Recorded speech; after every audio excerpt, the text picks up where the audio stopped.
I hate to say this because I know a lot of you are furloughed and can't afford to give to the project right now. But if you're not, if you've been able to go back to work recently and you like this content and want to see more of it in the future, please consider subbing to my Patreon. The time has come once again. You know the one, which could only happen because of the internet, where a grown man building an underwater hamster colony serenades you with easy listening small talk as he builds his own liquid-cooled vest. This is just exactly the same as what you've seen in those life hack videos, where they put like a coil of this tubing or copper tubing, ideally, around a fan, and then it circulates water out of a cooler full of ice. It's just that instead of the fan having the tubing around it, it's your body. Being that it is, in every respect, a much more portable system. I'm wearing the one that I ordered to compare with and see if I could improve upon. I don't know if I can, because the fundamental limitation does not seem to be one of design, but of the energy density, if you want to describe it that way, inherent in the phase change of ice, of water to ice and back, where I guess blue ice, whatever the stuff is I'm using in these packs, phase change cooling is typically pretty potent. They make vests where you wear the blue ice packets against your skin. They're just way too fucking cold for me. This is kind of the evolution of that, where it distributes the... I shouldn't say distributes, because it's not generating cold. You can't generate cold, otherwise my life would be a great deal easier. You have to remove heat. And that's what the fluidic capillaries, I guess, are doing. That's one of those words that humiliated me a couple of times, because I'm the kind of guy who does a lot of self-directed learning. So I had read that word. I'd actually only read that word. I'd never heard it spoken out loud. So the first time I said it to somebody who's like a medical student, I think, I said capillaries. And they're like, capillaries? What the fuck are you talking about? I made a big deal out of it and I got all self-conscious. But they did me a favor, because they, anybody who destroys your illusions is doing you a favor, even if it hurts in the moment. It's a hard lesson to learn. Because anything that can be destroyed by truth should be, and that includes my own wrong ideas about things.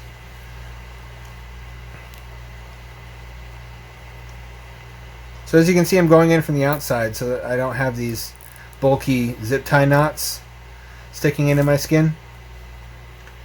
I've got a follower who's very industrious and has not waited for me to finish this video. He's actually devised his own very similar solution, only his is built into a backpack. He's got one of those backpacks with the thick straps that sit up against your body. And he figured, I already carry an ice water reservoir to drink out of in this thing. So it wouldn't be the craziest thing in the world to just run some tubing along the inner surface of it and then have a lithium-powered pond motor circulating that water back into the ice reservoir, which is exactly what I'm doing, but he's doing it with a backpack, which I think is rad.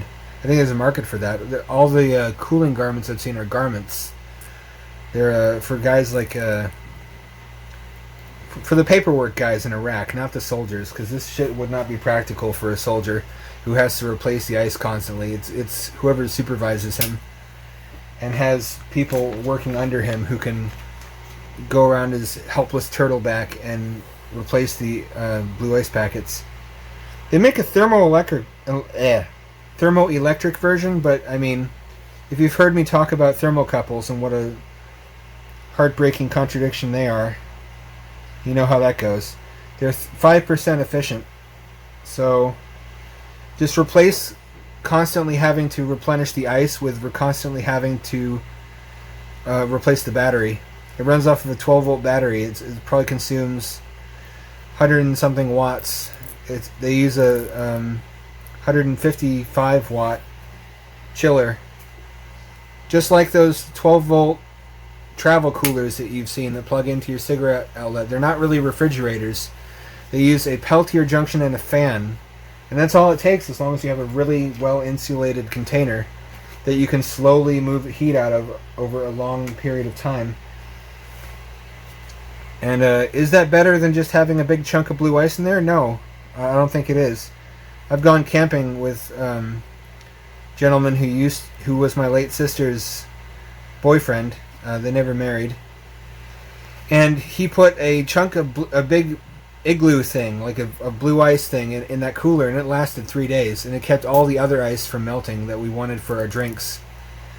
So phase change is very promising from a physics standpoint. It's just a question of how you turn that into a product that is not a nightmare to use. Speaking of things that are a nightmare to deal with, I've been thinking a lot recently about marriage and whether or not I ever actually wanted that. I talked to somebody who's a good friend of mine, and they said that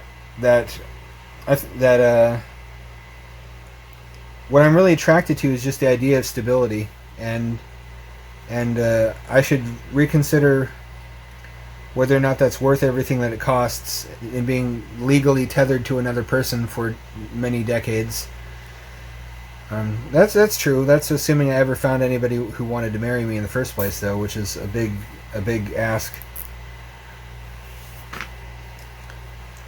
I mean, I wouldn't marry me. I'm a weirdo. Maybe there's people who like stuff like that, though. I guess that's my only hope. So I've made a complete circuit from the right side, which is where the ice water reservoir is going to be. It's going to be the thermos held at my hip. I'm going to have to get a longer strap for that, though, from Michael's or something. And it comes all the way back to the other side, and it's going to loop around and just sort of go crisscross up and down here, and eventually returning to the same point, because the ice water delivery and return nozzles are right next to each other. So obviously this thing has to double back on itself at some point. I had a very similar conversation with myself when I was talking about buying that car.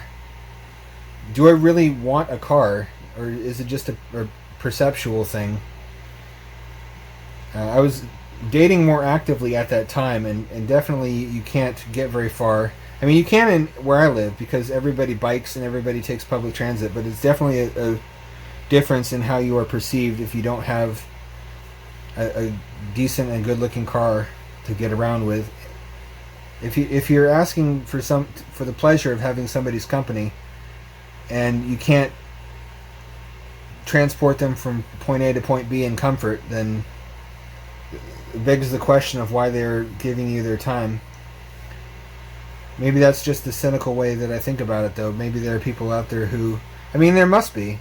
I see hippie couples all the time who are like in their 20s, and clearly she did not get involved with him because he was a wealthy man, nor is he ever likely to be. So what do I know? I'm the last person who should be making pronouncements about human motivations when I understand them least of all. I often catch myself doing that, though, and I have to catch myself, because otherwise it just creeps into my consciousness, and I accept it as normal. I accept it as rational thoughts that I have. It's just always very cynical. It always assumes the worst, and that's it's kind of a toxic mindset to be in, to borrow I don't even know if I could qualify this recent. It's just a buzzword. But just making assumptions about people that I don't know, and often discovering later that I was completely wrong. That it's never as bad as you think. It's never as good as you think, but it's also never as bad as you think either. The reality is always somewhere in between the two. What I like to call the rule of boring. But it makes it sound like a negative thing. It's not. It's a positive thing, because boring means nothing's going wrong immediately. So that's the origin of that ancient folk saying, "May you live through interesting times." Interesting meaning all sorts of things you have no control over are happening that are potentially scary. When you think about boring that way, you're less inclined to take it for granted. I need to loop this way.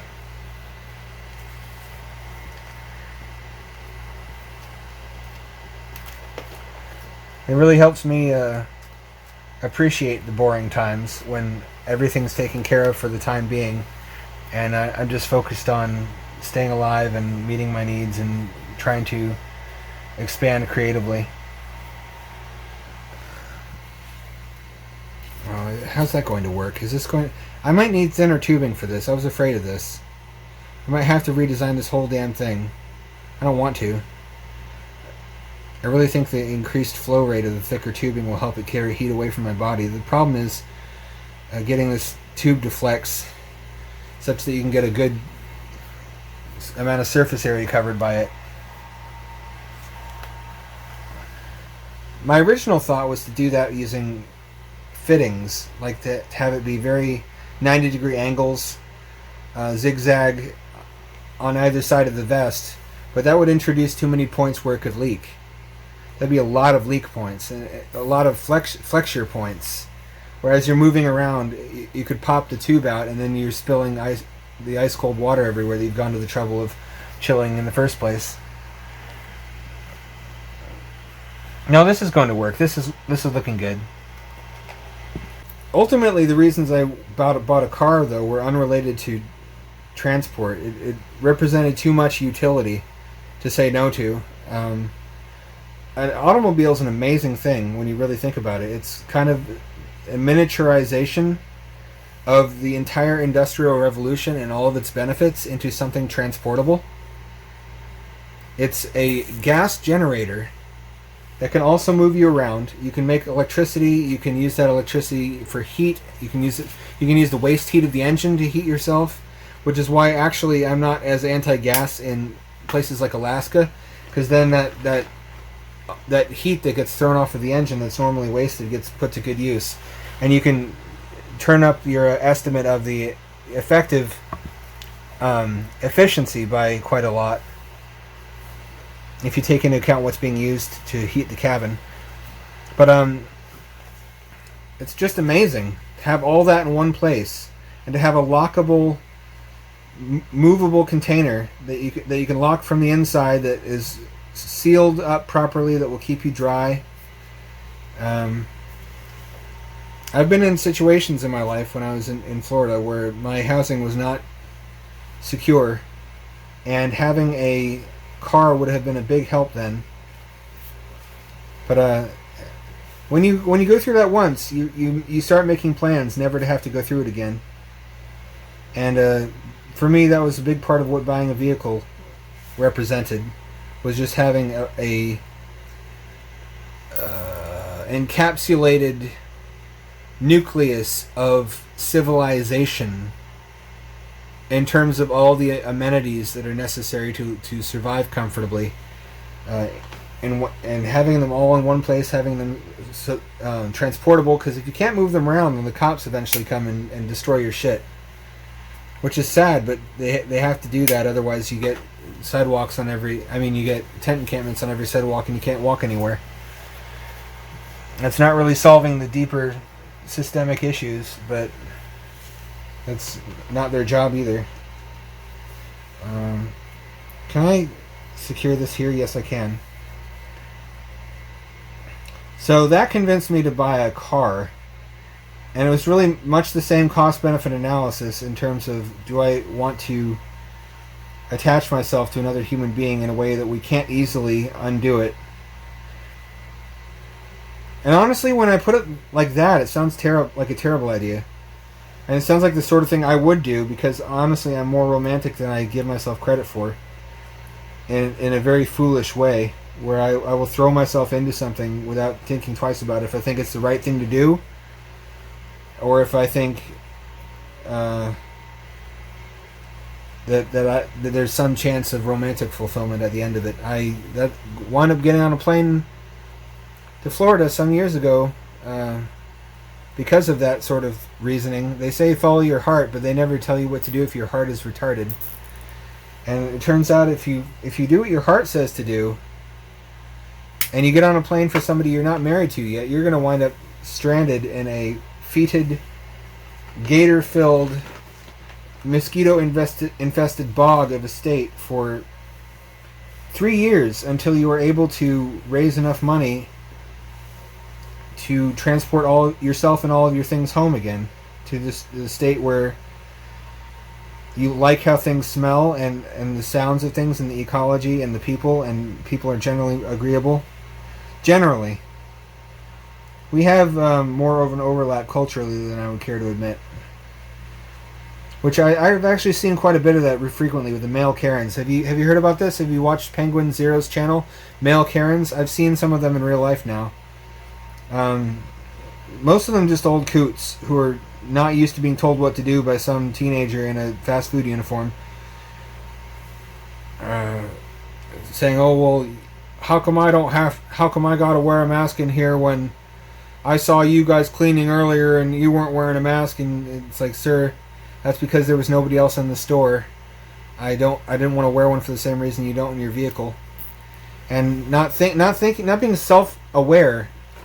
It's funny to hear me say this, but not being self-aware enough to realize the context and how you look to others. I mean, I've had the benefit of 5 years of therapy to teach me how to do that. Maybe some neurotypicals need that too, because they don't realize what a bad look it is to be shouting at and threatening some teenager because you thought your bandana would be good enough for you to go to Arby's or whatever, and it wasn't. It's really a sorry state of affairs when an autistic man has to dispense advice on self-awareness to healthy people. Perhaps that's just a sign of how crazy the world has gone. Now, if you're wondering why all this sounds like I'm speaking through a fan, it's because I kind of am. I've got one of these on. I thought this might be better than my neck fan, being that you can just have it sit on your shoulders and it directs air at your face, whereas the box fan you have to kind of pick it up and manually angle it at your face yourself. The problem is, I'm damn sure this is powered by a single 18650 right about here, just by the shape of this thing. If this was LiPo, they wouldn't shape the case this way, but because it's bulky like this in the middle, I just about guarantee you that if I pried this open with a screwdriver, I would find a Chinesium 18650 in there, probably one of the purple ones, about 2200 milliamp hour. So if you're going to power it that way, why not just have a battery door? Why not let us supply our own cell? Because the battery life on this thing is not great, but it could be great. Because commercially available 18650s go way higher than 22 milliamp hours now. That's, I think, the sweet spot for returns on the investment when you're manufacturing these things in the millions. But you can get a 3.4 amp hour, even 3.5 amp hour cells. My go-to is the Panasonic NCR 18650B. But if you really want to go crazy and spend a little bit of extra money, you can get the Sanyo NCR 18650GA. And that's without even getting into the 2170s that they're producing at the Gigafactory now.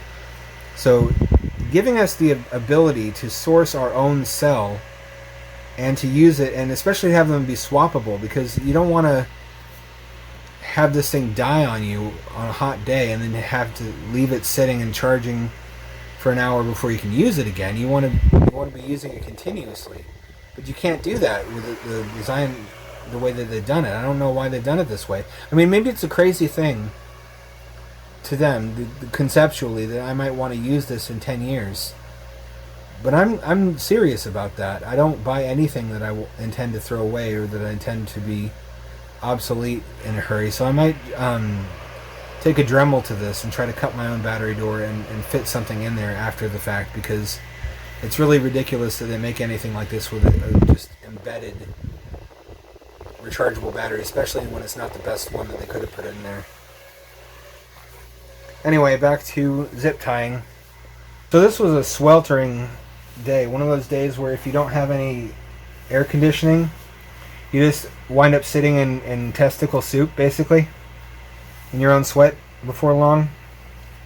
And I spent most of it high out of my mind, as I often do on the weekends, shredding nature to pieces on my sick-ass e-bike. Because that's what I like to do with my life. And I think that everything's gonna be just fine. But it was less productive, I think, than it usually is. I don't know why. I think just because I was focused on activities, so I wasn't standing around contemplating shit. I got to see a lot of interesting stuff, as I always do. Oh, I almost hit a duck. That gave me a heart attack. And somebody saw me almost hit it, so they I don't think that we're privy to the emotional experience I was having as that occurred, and they may well have thought I was just some kind of maniac. They wouldn't have been completely wrong, but I was very concerned about that duck. Because the ducks are just so friendly around here. They know to expect people, and nobody ever really bothers them, so you can ride right up to them. You can ride right past them and miss them by like an inch, and they're just fine. Because they deal with that all day, every day. I didn't mean to make them deal with more of it. I mean, I know that bike is a little bit much, and it's kind of a travesty of the law that the state of Oregon allows me to call that a bicycle. But that's what I like about it. I wouldn't get as much enjoyment out of it if it were less ridiculously overpowered than it is. Look at that so far. That's looking pretty... You can't really see from that angle because the curvature of the tubing warps the fabric, because I chose such a thick gauge for this when I really should have gone with thinner tubing, but then I would have had to find adapters that could adapt the pump I have to tubing of that thickness. I also really think that the faster motion of the water afforded by the thicker tubing is going to be better for carrying heat away, depending upon how effective this even is compared to the one that I bought for benchmarking, basically. Knowing that there was an off-the-shelf solution for this in the first place kind of puts a damper on the whole project, frankly. There was the ridiculously priced one I showed you, and there are a bunch like that where there's a bunch of stock sitting in warehouses somewhere. They still want to sell that, and they are still under the illusion that they're going to sell it at full price when there are better alternatives out there now. But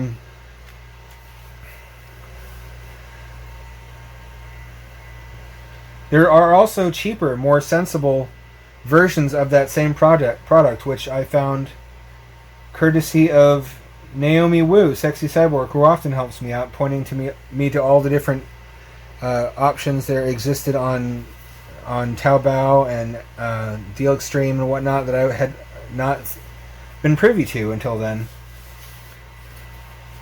And they all had basically the same idea I did, and basically the same implementation. The limiting factor, again, is just ice. And using special blue ice does not seem to completely fix that problem. Everybody I talk to says that the phase change vests, where it's much simpler, it's just holding the phase change material against your body, last way the fuck longer than the liquid circulation ones. I don't know how that can be true. How can that be true if what's melting the blue ice is the body heat being carried to the ice reservoir through the tubing in the case of the pumped liquid vests, when having your body directly up against the phase change material surely should melt it faster. So how can it last longer? I'm not sure if that's real. I'll have to... I might break down and have to buy one of those from Amazon too. They have Walmart ones that are not too expensive. Apparently they're popular with hunters. Also, I shudder to say this, but they're popular with furries. Furries are experts at how not to overheat, because they wear those big goofy mascot costumes when fucking each other in the convention hotel rooms. So they've got to have a strategy for moving heat away from their body, because you could die of heat stroke real easily in one of those big goofy suits. As silly as it sounds, I mean, people really put thousands and thousands of dollars into making their fantasies happen, which is a big problem with this world, is people losing sight of the fact that realization of their fantasies is not more important than the fundamental goals of human civilization in prolonging the survival of our species. I could dedicate a whole nother video to that. In fact, I might do a companion video to this one just about ocean farming. I've been meaning to get to that for a long time. But yeah, the abundance, the blessed abundance of capitalism, which has elevated us up out of the state of nature to our benefit and also to our detriment, has created all these subclasses of people who have the time, disposable income, and other resources necessary to devote to the pursuit of increasingly exotic orgasms and all of these strange situations and subcultures that creates. And once again, I'm not a mentally healthy person. I should not be the one having to be the voice of reason in society. And a great many things have gone wrong if you find yourself being advised by an autistic man on how to keep your society running for longer than a couple of decades. But I spectate these people really doing wild, ruinous things financially and professionally in the pursuit of exotic cummies, basically. And I wonder, how did we get here? I mean, capitalism is certainly a big part of it.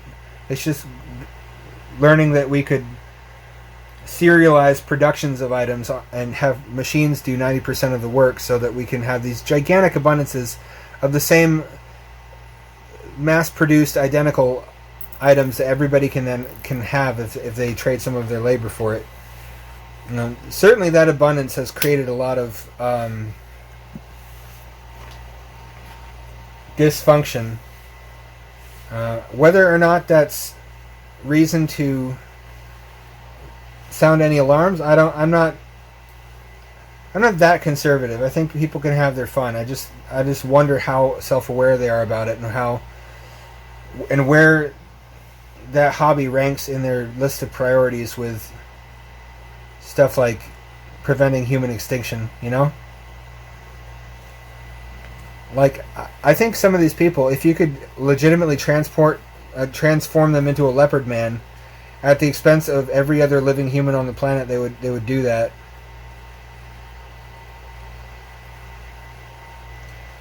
That's just guesswork, though. That's tremendous slander, too. I don't mean to put anyone down if that's their fandom. And they're certainly not the only people. They're a popular, conspicuous, blinking target for anybody shining a light on the excesses of human psychology and our unique economic state right now. But they're not alone. There are bajillions of other people very much like them who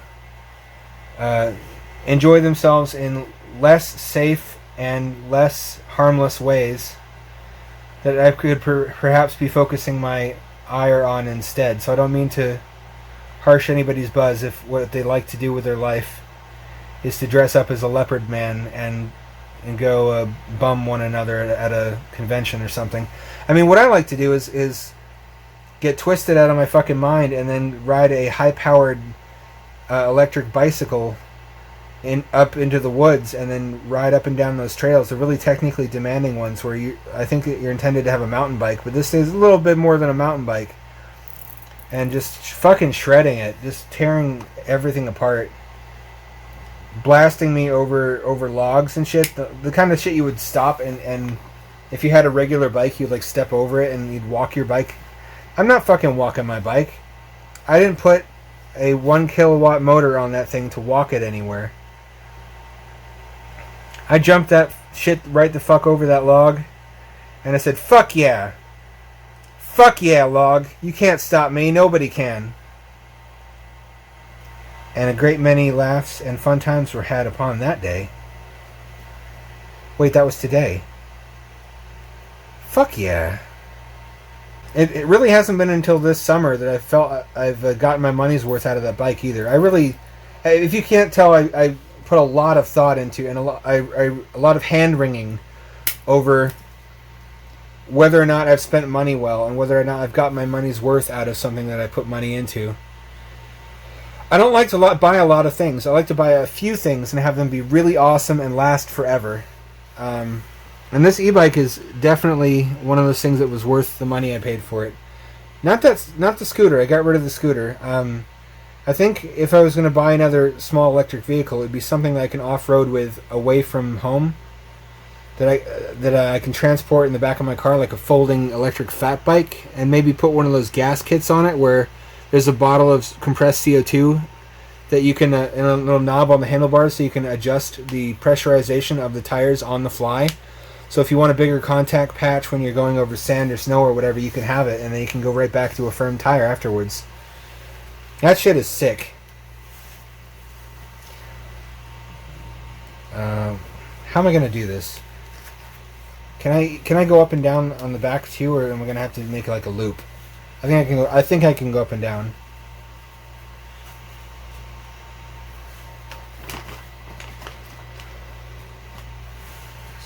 So that was a big deliberation. The bike, actually not so much the bike, because I had always wanted a really powerful e-bike. I still want a motorcycle, although they're really of questionable utility if you never plan to use them off road. I would definitely get a dual sport one so I could ride it on the road and then take it off road. Because if you don't have a motorcycle and you take off road, I've always wondered how much of a point is there to that really? Because you're just using the same roads as everybody else to get around from point A to point B, but now you don't have protection from the elements or air conditioning. And on like the 1% of times where you're riding through the mountains, and you got those serpentine stretches of road where it really feels good to be on a motorcycle and to lean yourself into it and to shift your weight around like that. Is that really worth the price of admission by itself? For, given what a really good bike costs? It's hard to justify to myself. I can't justify that unless I was also going to off-road with it. Once you open up off-roading, it's just a different fucking ball game. And it's wildly fun. I mean, you do different stuff. You enjoy yourself differently on a electric bike than you would on a proper electric dirt bike, like say the Zero FX. It's similar. It's not the same. You can handle a lot of the gentler stuff that you would want a bicycle for, but at the same time you have that power available to you at any time. You have a go fast button basically. You have a I don't have to pedal button, which is another one of those examples of human ingenuity being our own downfall. Because, I mean, when I was a kid, I loved biking because I liked going fast and I liked having the wind in my face, but I didn't like having to pedal. Of course, you should have to pedal because that's part of the point of it. You put in the hard work for your own fitness, and the pleasure that you get from riding the bike is what you get back from that, apart from improving your own health and appearance. But of course, me being the way that I am, I figured out a way that I wouldn't have to pedal anymore. I solved that problem, and in doing so, creating many more for myself. Like, how am I going to exercise? When now I need to fucking walk or jog or something. When I had a perfectly good bicycle, I could have gotten exercise on, but no, I couldn't leave well enough alone. I'm kind of a pointless person like that.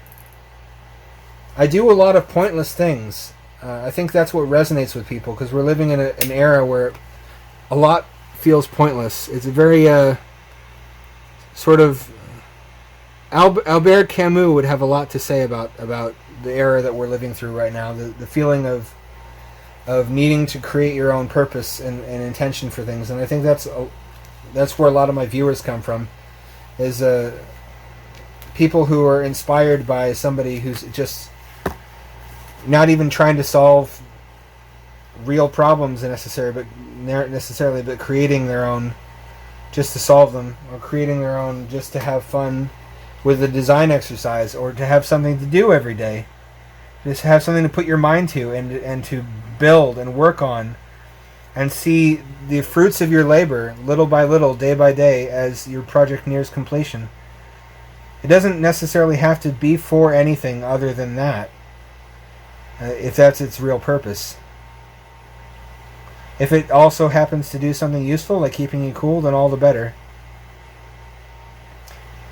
I won't say that about my Swamp Cooler motorcycle helmet, though. I had a motorcycle helmet I put a solar panel on, and it was in a logical place. The helmet, for some reason, had this square indent in the forehead of it that was just exactly right for this little solar panel I had from a car fan that's supposed to circulate air into and out of your car when it's parked, so it didn't turn into a sweltering oven.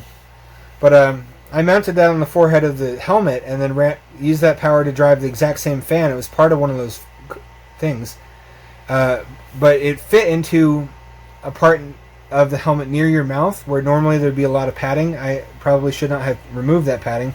Probably this helmet would not be DOT certified after everything I did to it.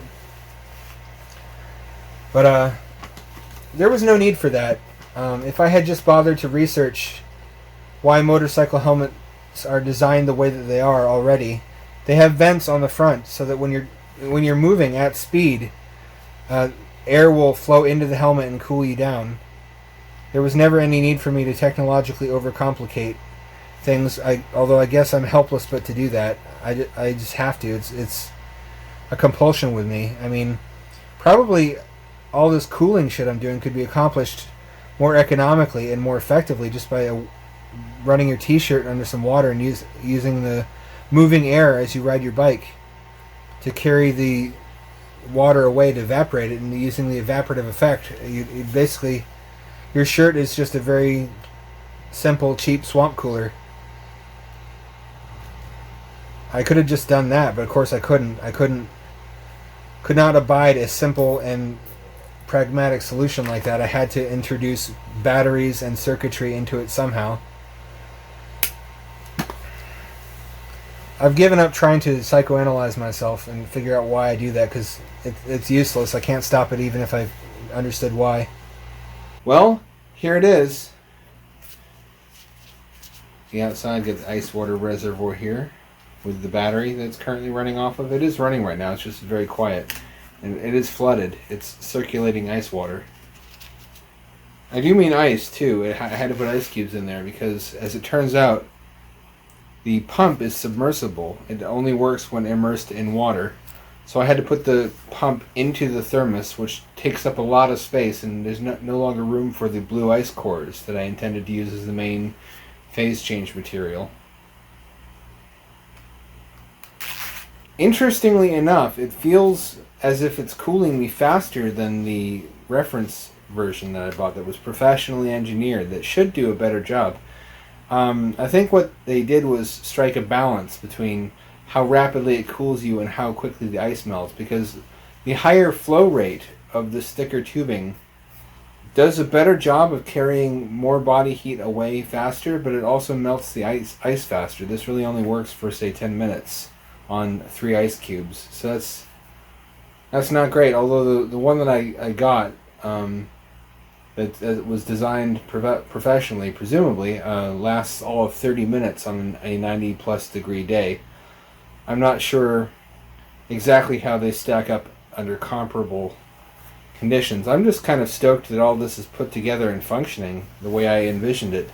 That it really, I mean, it's simple enough that of course it's going to work. But I put in little nice quality of life improvements like breakaways. So if I want to take this thing and separate it in order to, say, fill it at the sink or something, I can disconnect these and then reflood the system when I'm ready to use it. It's a little unwieldy now. I can probably shorten some of these tubes later. It's using salt water currently as a coolant because I didn't want algae to grow in the system. I could switch to glycol if I wanted to get serious about chasing marginal efficiency improvements. Then again, if I stick with this thermos, and I just truly can't fit the blue ice cores in there, I could always try to cool it thermoelectrically, but I'm not too hot on that idea. That was an unintentional pun. I've just had nothing but bad experiences with thermocouples. They are made out of metal and they thermally cycle constantly when you turn them on and off, or when you reverse them to heat instead of cool. So they don't last super long. They're 5% efficient. They shoot a lot of power for relatively little cooling. I don't know if that's the way forward. I think the way forward is just instead of this 16-ounce thermos, I get a 32-ounce thermos that will stick out to here, be longer. So there will then be room inside of the thermos for both the pump and the blue ice cores, as I originally intended. After I solve that little design oversight, all I have to do to complete the project as I envisioned it originally is to run the cable up the strap to a solar panel. I could also just add a power bank inside the solar panel's pouch. There's a little pouch in the back, and charge that from the solar while I run the pump off of it. But I'm still kind of interested in running this purely off of solar just to see if I can. Initial results are promising. I'm not too crazy about the aesthetic. It looks kind of lumpy. Then again, I'm kind of lumpy. And you know what they say. It's okay if you're a mess on the inside, as long as you're functional. The new thermos is here. And it is much larger inside. That should fit the submersible pump and the 5 ice cores easily. And I neglected to film the drilling and mangling of the other thermos when I was preparing that to be used as the ice water reservoir. I'll not make that mistake this time. You'll get to see me preparing this to be used as the new ice water reservoir, which should help those of you who want to replicate this project at home. Basically, you have to replicate this mechanism with this lid. Shouldn't be too difficult. This will have to be longer as well. But I'm going to get to the drilling in just a moment. Oh, maybe I should cut it off. I don't know if I'm even going to fucking need this. I'll get to that in a bit.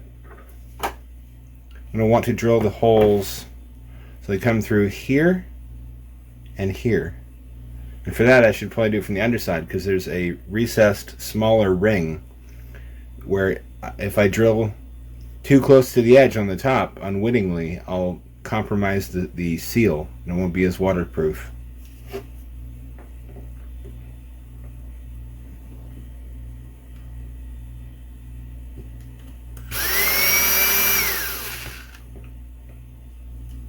Is that about right? That's about right.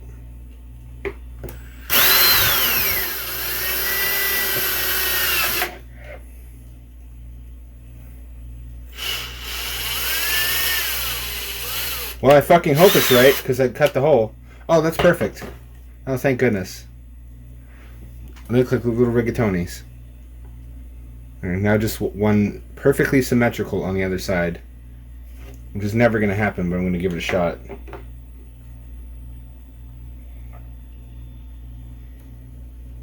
That looks right.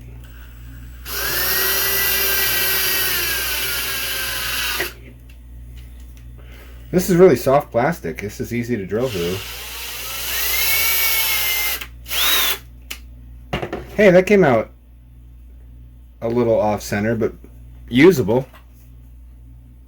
See, it's not as symmetrical as I wanted it to be, but it's fucking close. It's close enough I'm not gonna spurg out and throw this thermos away and then rebuy it on Amazon just to have another shot at getting the dimensions just exactly how I want them.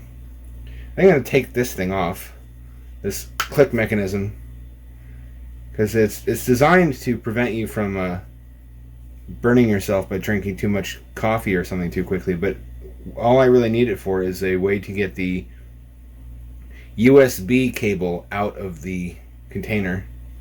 So I'm probably just going to cut this off and try to widen this hole, I think. That seems like the most viable option.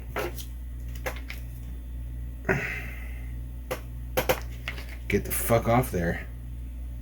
There we go. Crude, but it works. Now I can just drill out this hole. Actually, do these fit yet? I don't think these fit. If I recall correctly, this is not quite large enough in diameter, but it's very close. So I just need to, work it around like you do with a lady. Or a man. I have a very large and eclectic audience. There I go, flattering myself again. It's like what is it, 18,000 now on YouTube and 6,000 something on Twitter. I'm definitely a small fish in a big pond.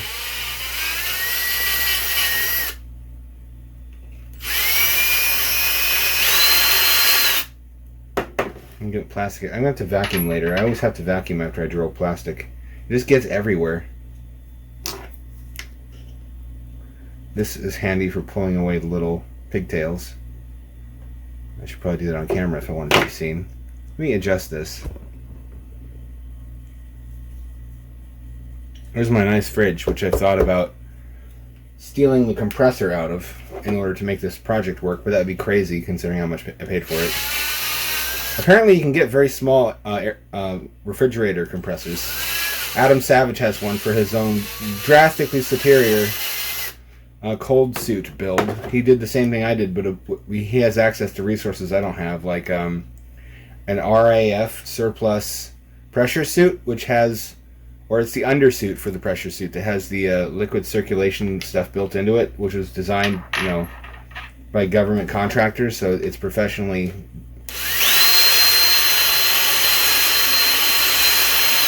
It's better than mine, and it has a backpack that has a battery-powered refrigerant compressor in it, so it's properly powerful cooling. And apparently that was developed during the Gulf War. George Bush, the senior at that time, put out a call to contractors and said, who can make me the smallest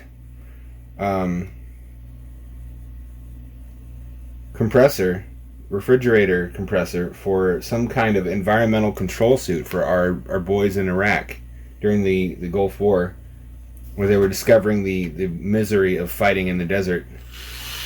Which, I mean, their granddads probably knew if they served in Africa during World War II, but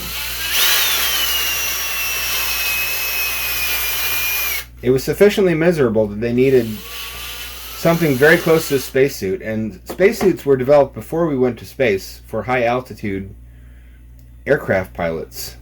One of the first ones was, I should have had his name ready, I don't remember his name. It looked like a diving suit, though. It had a tin can on his head with a little porthole.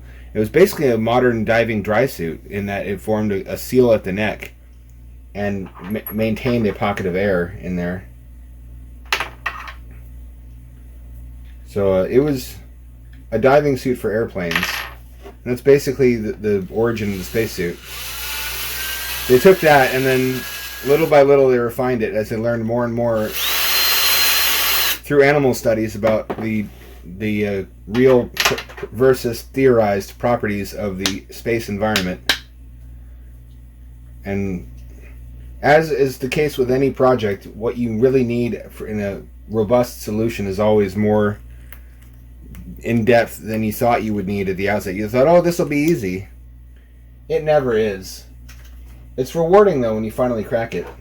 Let me see. How far down does this go? Will that be long enough, or do I need this one? I don't think I need this one. That's too long. This might be too short, though.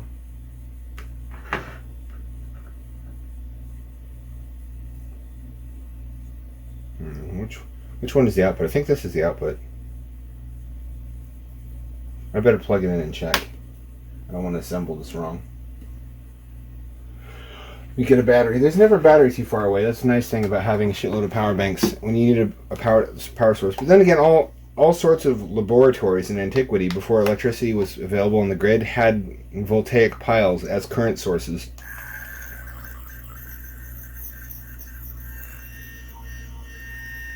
This is the output. Oh, that's unfortunate.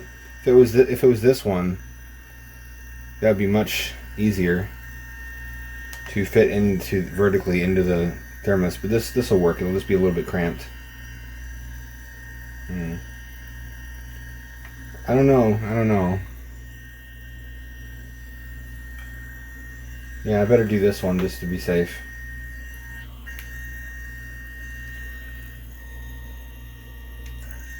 Get on there.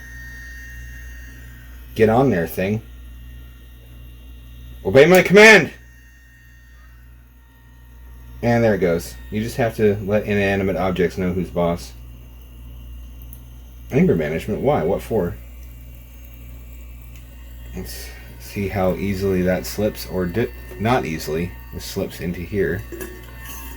And goes all the way to the bottom. That's good. And there's more to spare than I thought. I might not have actually needed this tube. But I'm glad I have it, because having more than you need in a situation like this is better than having less.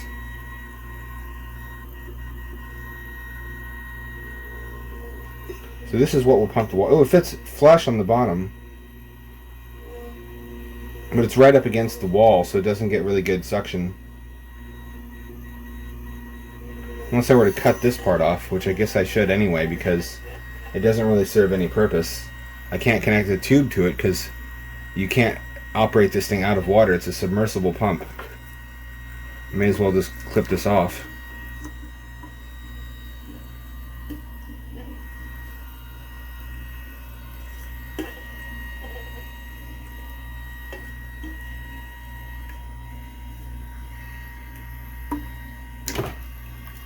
There we go. Widen the hole again.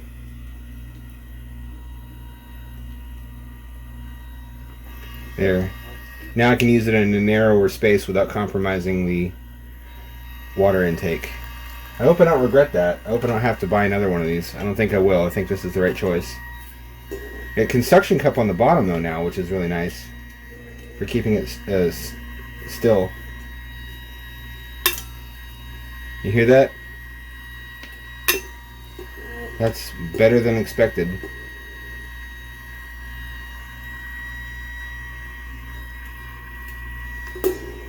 I kind of want to try this tube on it though, because I have a hunch it might be just exactly the right length. But I've already attached this one. If this is the right length, I can come back to it later. This one I can cut to exactly the right dimensions. I'm going to take a break, and I'm going to... I probably shouldn't do that. I have to. Okay, I found scissors. There's like a scissors gremlin that keeps robbing me. Should come up to just a little ways above the lid, because that's where the spout is going to be.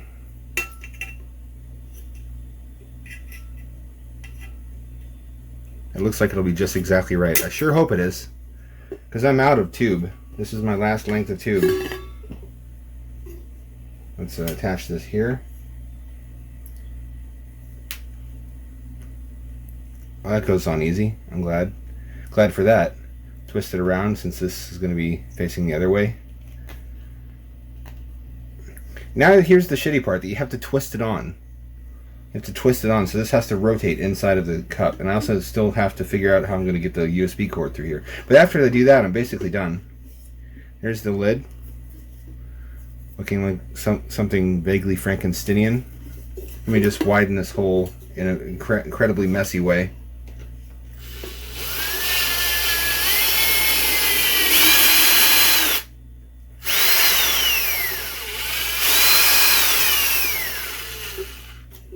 I don't like doing that. I should probably not do this over the cup too. I don't want to get pigtails in there, because then they'll get sucked up into the pump. I'm stupid. God damn it. Let me fish that out.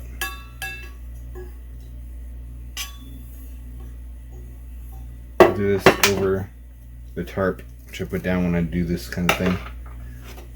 It took me a shamefully long time to learn that I should do that.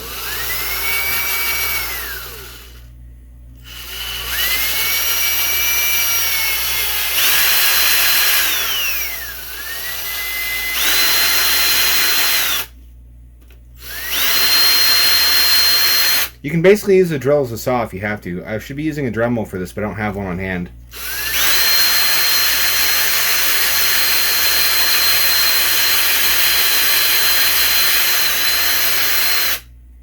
It's almost wide enough. Oh man, it went into my eyes. Oh, that's unpleasant.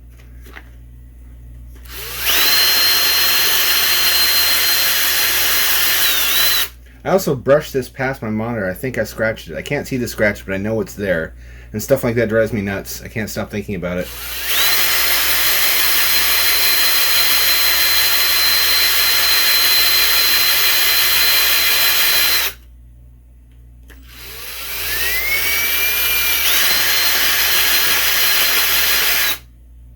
Will that go through? That won't go through, I don't think. Not yet.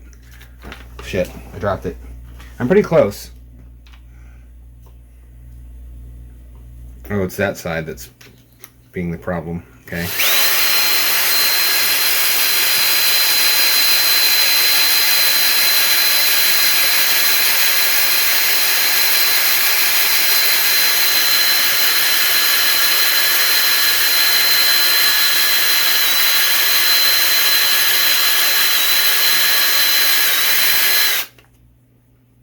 That looks pretty good.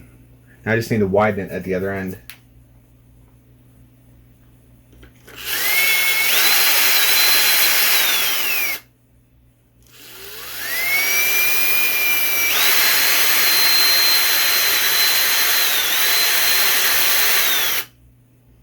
That looks close. Almost. There's just a bump in the middle that's going to get in the way because the plug is square, or rectangular, I should say.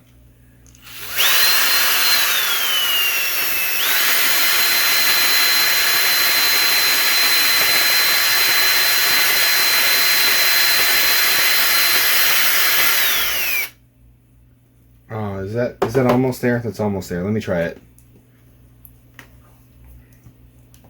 I really need to get... I have a Dremel somewhere.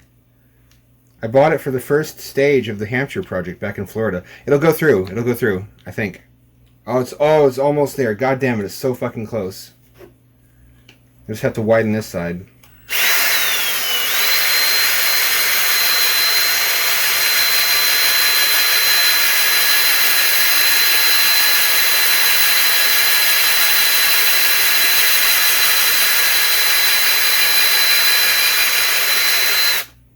I no longer have an expectation that this will do any better than the store-bought vest, because this is going to fit less ice. It is going to be vacuum insulated, which should help it run a little bit longer than it otherwise would, but it's a smaller quantity of blue ice. I don't know that for sure. I'm just pessimistic right now. And there's still the possibility of thermoelectrically cooling this, since the power bank I'm going to be using to power the pump has 2 USB sockets anyway. And it's not hard to find a USB-powered drink chiller.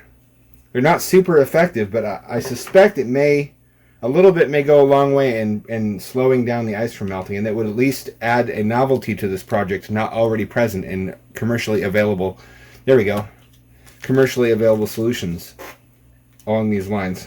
Let's see if I figured out the, there we go, look at that, dimensions correctly.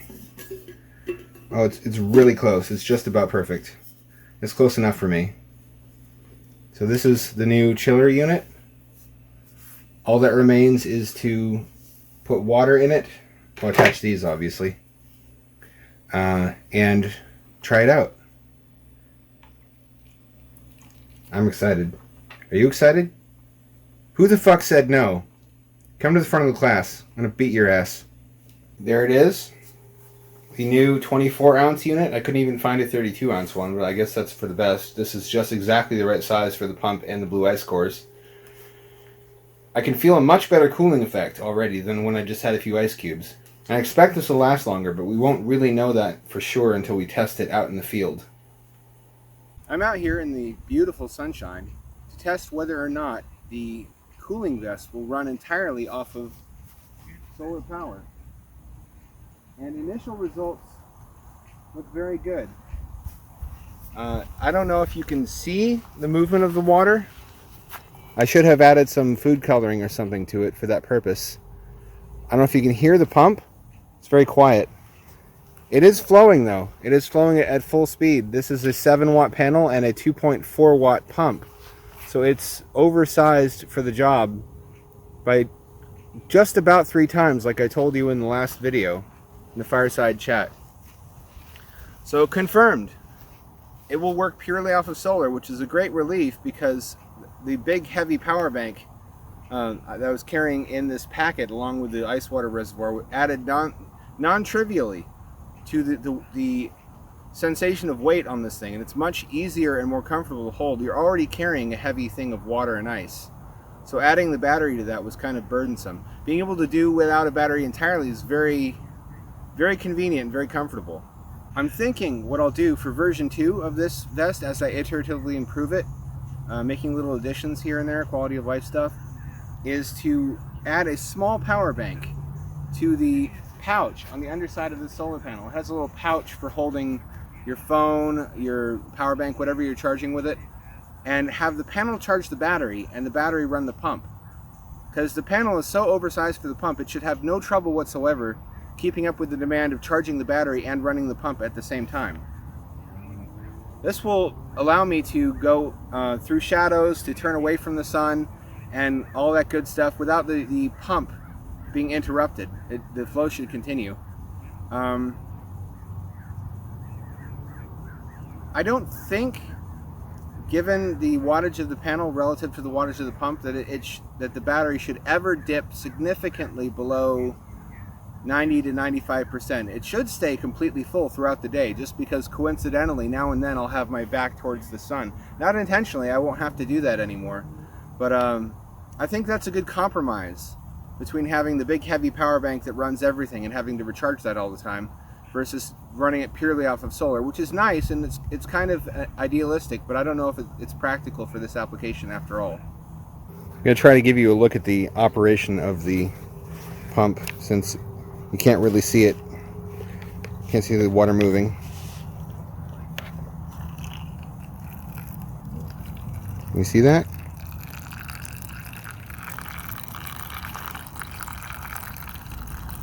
I don't know what angle is good. That should be good. It's drawing water out of the bottom of the reservoir and depositing it back in through the water return hose. It's a bit of a trick to get this back on here, because of course you have to rotate the whole thing. I wonder if I can improve that, if I can find a thermos that doesn't have a screw-on lid, has like a latch or something that would make my life a little bit easier. Although ideally under normal circumstances you don't need to open this thing at all, except when you're switching the ice. Update. It's got the battery now. That net's looking rough. It'll do the job though. This was the cheapest one I could find from a reputable brand, Anchor, that, unlike my custom DIY power banks, will accept a charge from the solar panel while also powering stuff, and has 2 ports, so I can power the pump today and then also a thermoelectric chiller tomorrow. That's it for the vest portion of the video. I consider this a total success, or at least a near total success, given that the ambient light is not, after all, enough to run the pump. So I have to do something about that, but I am going to continue making little improvements to this thing. I'm pretty pleased with how it turned out, and looking to the future, I think my next big project is going to be to finish work on MegaHab, maybe to launch SkyHab. I have been putting those off for far too long, so stay tuned for that.